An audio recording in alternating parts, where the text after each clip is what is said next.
আসসালামু আলাইকুম, স্বাগত জানাচ্ছি রেজিনা ব্লাড ডোনার ক্লাবের নিয়মিত স্বাস্থ্য বিষয়ক আয়োজন হেলথ টক উইথ আরবিডিসি প্রোগ্রামে। আজকের প্রোগ্রামে আমরা কথা বলবো অ্যানথ্রাক্স রোগ, লক্ষণ এবং প্রতিরোধ নিয়ে। এই বিষয়ে কথা বলার জন্য আমাদের সঙ্গে রয়েছেন রংপুর মেডিকেল কলেজের মেডিসিন বিভাগের সহকারী অধ্যাপক doctor Abul Kalam Azad Tutul sir. Sir, আপনাকে স্বাগত।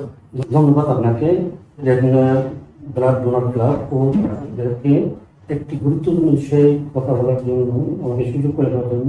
আমাদের দেশে সম্প্রতি উত্তরবঙ্গে অ্যানথ্রাক্স রোগ জনসাধারণের মাঝে খুবই উদ্বেগের কারণ হয়ে দাঁড়িয়েছে। স্যার, প্রথমে আপনার কাছে জানতে চাচ্ছি যে অ্যানথ্রাক্স রোগটা কি এবং এটা কতটুকু বিপজ্জনক। ধন্যবাদ আপনাকে। অ্যানথ্রাক্স একটি ব্যাকটেরিয়াজনিত রোগ, যেটা সাধারণত গবাদি পশুর মাধ্যমে গরু, মহিষ, ভেড়া, ছাগল ইত্যাদির মাধ্যমে মানুষের মাঝে ছড়ায়। সাধারণত এই রোগটি যে জীবাণু ব্যাসিলাস অ্যানথ্রাসিস, এটি এর স্পোরগুলো মাটিতে দীর্ঘদিন পর্যন্ত থেকে যেতে পারে। এই স্পোরগুলো যদি গবাদি পশু ঘাস খাওয়ার সময় কোনোভাবে গবাদি পশুর মাঝে চলে আসে, এই গবাদি পশু থেকে এই অ্যানথ্রাক্স রোগটি ছড়িয়ে পড়ে। অ্যানথ্রাক্স রোগটি সাধারণত বেশি ক্ষতিকর নয়, তবে এটা কারো কারো ক্ষেত্রে খুব বিপজ্জনক হতে পারে, এমনকি এটা মৃত্যুর কারণও হতে পারে। অ্যানথ্রাক্সের কি কি ধরন আছে এবং সেগুলো কিভাবে আমাদের মাঝে ছড়ায়? অ্যানথ্রাক্সের 4টি ধরন আছে এবং 4টি মাধ্যমে এটি মানুষের মাঝে ছড়ায়। প্রথমটি হলো ত্বকের মাধ্যমে সংক্রমণ, যেটাকে আমরা বলি কিউটেনিয়াস অ্যানথ্রাক্স। মানুষ সাধারণত আক্রান্ত পশুর চামড়া, পশম, হাড় বা চামড়াজাত দ্রব্যের সংস্পর্শে এলে এটি হতে পারে। এটি খুবই সাধারণ একটি ধরন। আরেকটি ধরন হচ্ছে শ্বাস প্রশ্বাসের মাধ্যমে, যেটাকে আমরা বলি ইনহেলেশন অ্যানথ্রাক্স। এটি গবাদি পশুর পশম অথবা হাড়ের গুঁড়া অথবা গবাদি পশুর যে স্পোর, তা কেউ যদি শ্বাস প্রশ্বাসের মাধ্যমে গ্রহণ করে তখন এটি সংক্রমিত হতে পারে। এটি একটি খুবই বিপজ্জনক ধরন। তৃতীয়ত, খাদ্যের মাধ্যমে, যেটাকে আমরা বলি হলো গ্যাস্ট্রোইন্টেস্টাইনাল অ্যানথ্রাক্স অথবা পাচন তন্ত্রের মাধ্যমে। সংক্রমিত পশুর অপর্যাপ্ত রান্না করা মাংস খেলে এ ধরনের অ্যানথ্রাক্স হতে পারে। আরেকটি ধরন আছে যে ইনজেকশন মাধ্যমেও এটি ছড়াতে পারে। সাধারণত অ্যানথ্রাক্সের জীবাণু যদি কারো শরীরে ইনফেক্ট করে তখন এটি ছড়াতে পারে। স্যার, আপনি বললেন অ্যানথ্রাক্স কিভাবে ছড়ায় এই বিষয়টা, তো এখন আমি জানতে চাচ্ছি যে অ্যানথ্রাক্স কি মানুষ থেকে বা আক্রান্ত মানুষ থেকে অন্য মানুষে সংক্রমিত হতে পারে? এটা খুবই বিরল। সাধারণত মানুষ থেকে মানুষের মধ্যে অ্যানথ্রাক্স হয় না, তবে খুব বিরলভাবে যদি কোনো আক্রান্ত ব্যক্তির মানুষের ত্বকের সংস্পর্শে অথবা ইনজেকশনের মাধ্যমে আক্রান্ত ব্যক্তির ব্লাড যদি অন্য ব্যক্তির মাধ্যমে সরানো হয়, তবে সেক্ষেত্রে অ্যানথ্রাক্স হওয়ার একটি ঝুঁকি থাকে, তবে এটি খুবই রেয়ার বা বিরল। স্যার, মানুষের শরীরে অ্যানথ্রাক্স ঢুকলে সাধারণত কি কি লক্ষণ দেখা যায় বা আমরা কিভাবে বুঝতে পারি একজন মানুষ অ্যানথ্রাক্স রোগে আক্রান্ত? অ্যানথ্রাক্স আমি আগে বলেছি 4টি মাধ্যমে অ্যানথ্রাক্স ছড়াতে পারে। প্রথমটি যেটি হলো ত্বকজনিত অ্যানথ্রাক্স বা কিউটেনিয়াস অ্যানথ্রাক্স। এটি সবচেয়ে সাধারণ ধরন, প্রায় 95% সংক্রমণের ক্ষেত্রে এটি দেখা যায়। প্রথমে ত্বকের মধ্যে একটি ছোট লাল নাড়ার মতো ফোড়া হয়, যেটা পরে ফোসকায় পরিণত হয় এবং ফোসকাটা ফেটে বড় হতে কেন্দ্রে একটি কালো ক্ষতের তৈরি হয়, যেটাকে আমরা বলি ব্লাড প্রেশার। ব্যথা সাধারণত এই ক্ষতে থাকে না, তবে একটু হালকা চুলকানি থাকতে পারে এবং এর আশেপাশের এলাকাটি ফুলে যেতে পারে। ত্বকজনিত অ্যানথ্রাক্সের ক্ষেত্রে জ্বর, দুর্বলতা, আশেপাশের যে গ্ল্যান্ডগুলো অর্থাৎ লিম্ফেটিক বা লসিকা গ্রন্থিগুলো সেগুলো ফুলে যেতে পারে। দ্বিতীয় যে সমস্যা এর মাধ্যমে যেটা হতে পারে সেটা হলো শ্বাসজনিত যে অ্যানথ্রাক্স বা ইনহেলেশন অ্যানথ্রাক্স।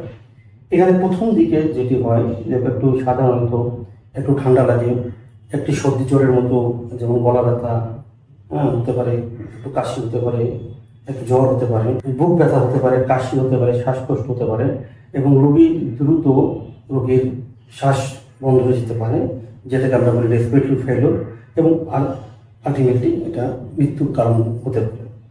এরপরে তৃতীয় যে ধরনটি আমি বলেছি যে তন্ত্রজনিত, সেটা প্রথম দিকে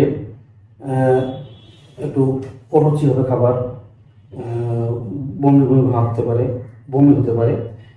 তার 2-1 দিন পরেই দেখা যাবে যে তার তীব্র পেটে ব্যথা হয় এবং সাধারণত ব্লাডি ডিসেন্ট্রি বা রক্ত আমাশা হতে পারে।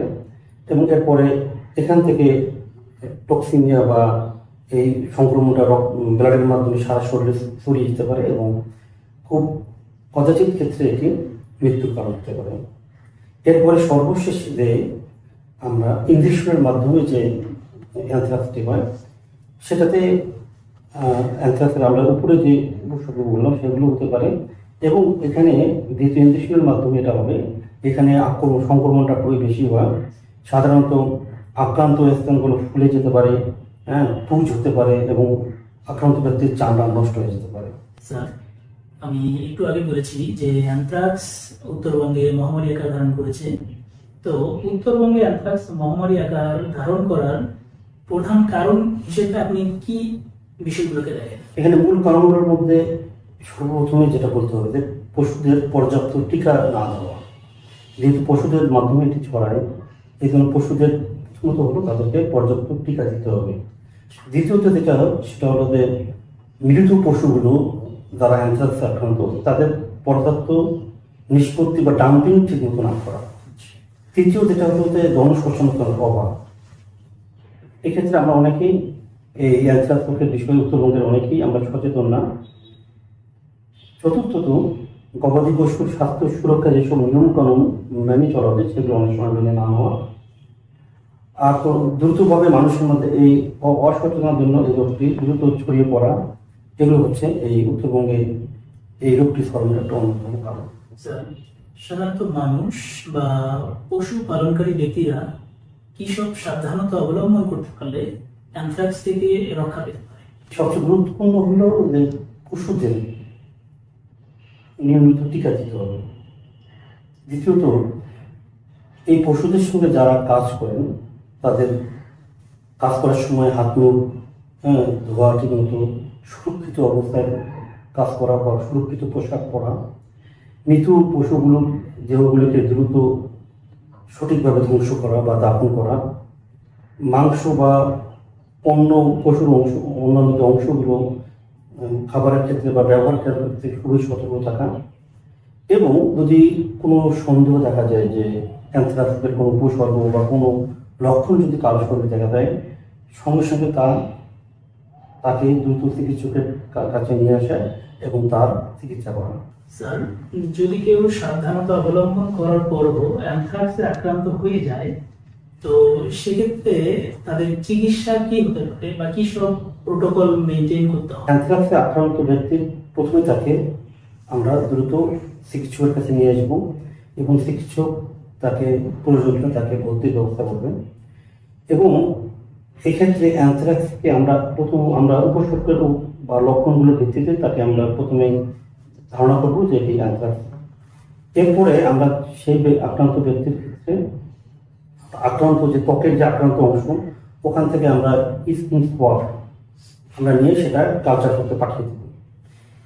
আর এই স্কিনের যে কালচারটা করবো এটাকে আমরা কালচারও করবো এবং একটা সেন্সিটিভিটি টেস্টও করবো।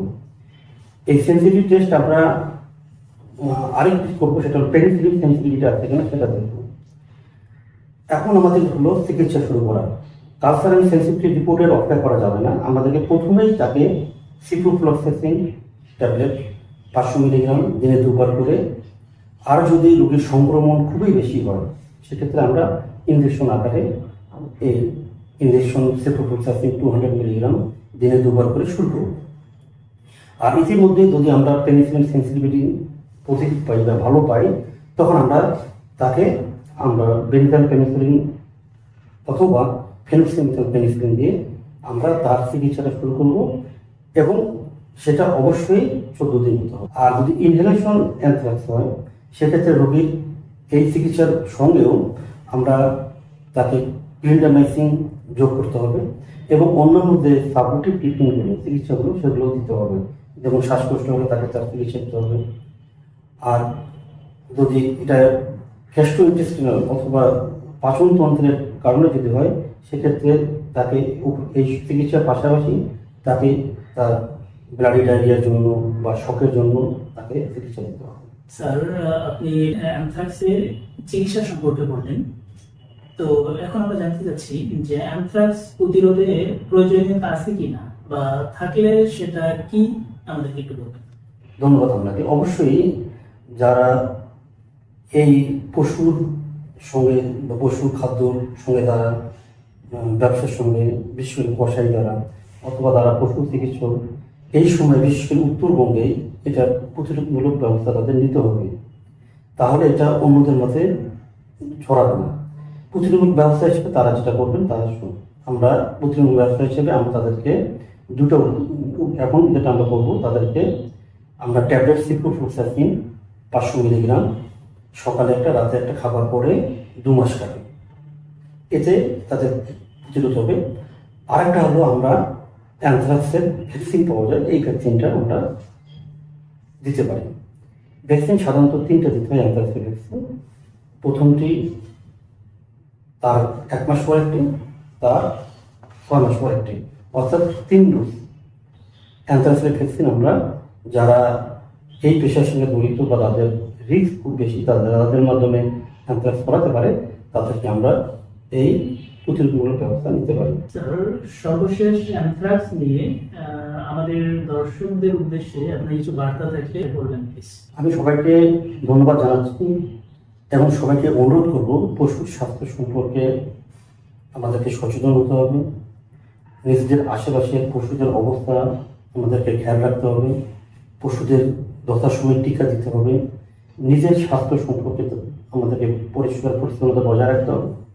এবং আমরা যদি আশেপাশে এরকম অ্যানথ্রাক্স বা অ্যানথ্রাক্সের লক্ষণ কোনো কারোর মধ্যে যদি আমরা পাই, তবে তাকে দ্রুত চিকিৎসকের কাছে নিয়ে যাব এবং তার যথাযথ চিকিৎসা গ্রহণের ব্যবস্থা করব। স্যার, আমরা আয়োজনের একদম শেষ প্রান্তে চলে এসেছি। আপনাকে অসংখ্য ধন্যবাদ আমাদেরকে সময় দেওয়ার জন্য। আশা করি আজকের এই আলোচনা সবাইকে অনেক বেশি উপকৃত করবে, বিশেষ করে উত্তরাঞ্চল মানুষদের। আপনাকেও ধন্যবাদ এবং আপনার মাধ্যমে রেটিনা ব্লাড ডোনার ক্লাবকে এবং এর দর্শকদেরকে ধন্যবাদ।